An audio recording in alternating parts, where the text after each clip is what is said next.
good morning and welcome back to OATS, Opportunities Around Thinking Strategically.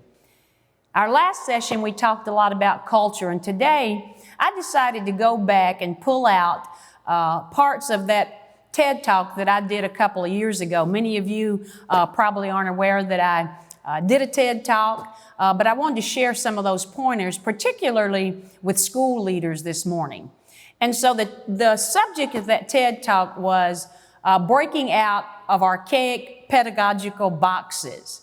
There are three topics: leadership and passion, accountability, and knowing your pace of change when you're trying to either reform a school. And in my case, at Chattanooga Girls Leadership Academy, that's exactly what I was hired to do. And so the first thing that we talked about within the school culture was leadership and passion. And that's pretty simple. First of all, again, the leader must set the culture in the building, or either it will set itself. And we have to be really deliberate and intentional about setting that culture and that climate.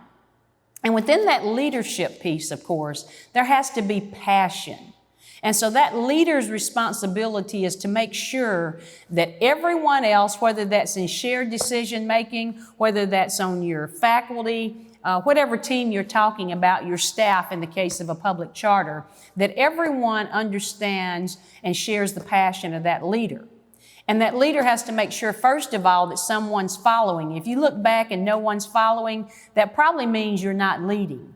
And then secondly, you have to make sure that the team can set aside anything, any individualization, set aside their individual culture items in the building, and make sure that you're all going in the same direction and working together for the good of a group of your students. And so that leadership and that passion, it's got to live in the same place. And again, as I said in the last session, if that culture's not right, it'll take every strategy that you have planned and leave your building with you wondering what happened as the leader.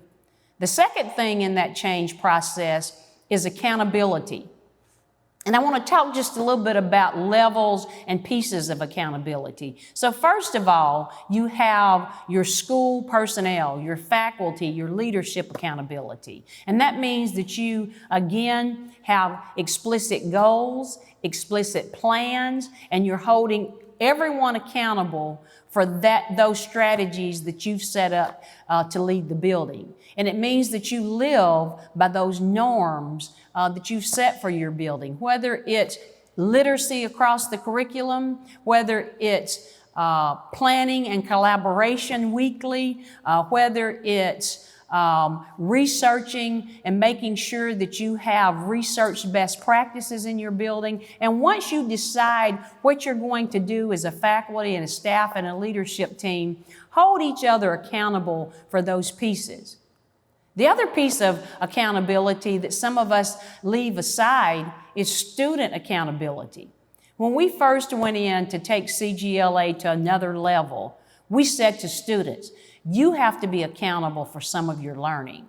And that means that if we ask you and put some things in place, we expect you really to come to school ready to learn.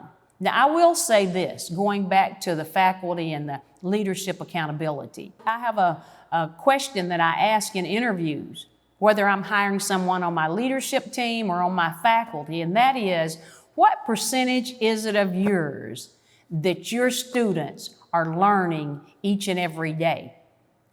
And I want to hear 99 to 100%. I have taken someone who will tell me 95% responsibility is that of the adult.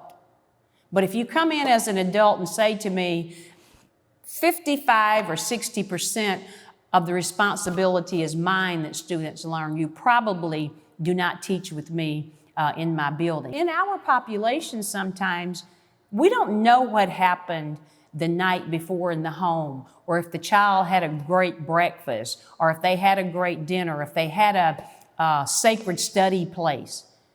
So what happens if that child comes in without a pencil? Are we going to berate that child?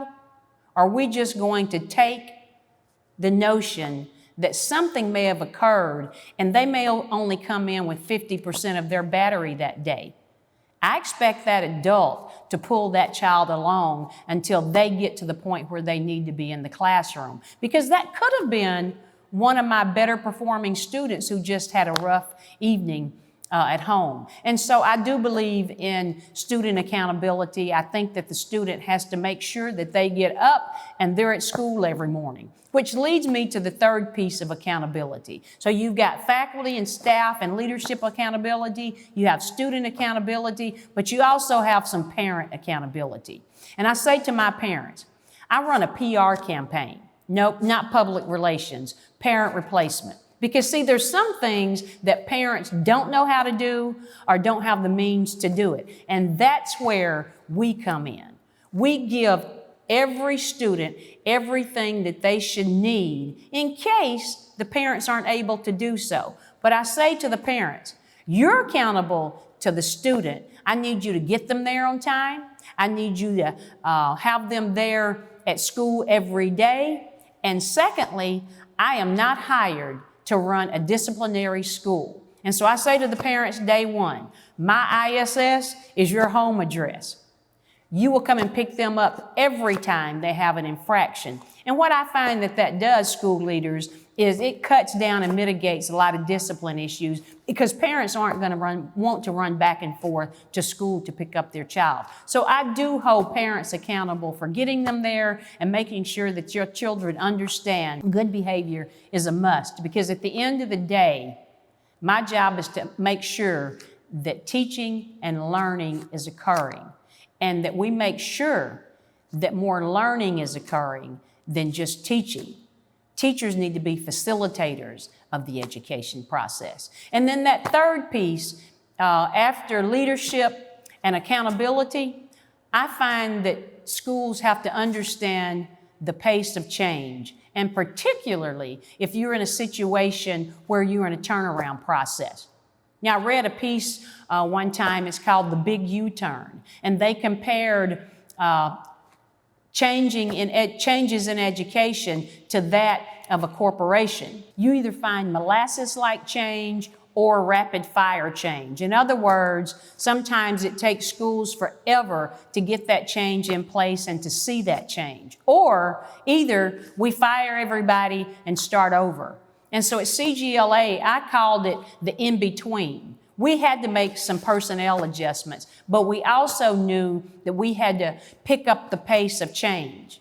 After all, we were given an ultimatum back in August of 2012, and that was 9 months to change dismal data where only 13.8% of the children were proficient across subject matters. And so the pace of change and understanding where you are and what you need to do and the strategies that you need to put in place are so important. And so I go back to the TED Talk.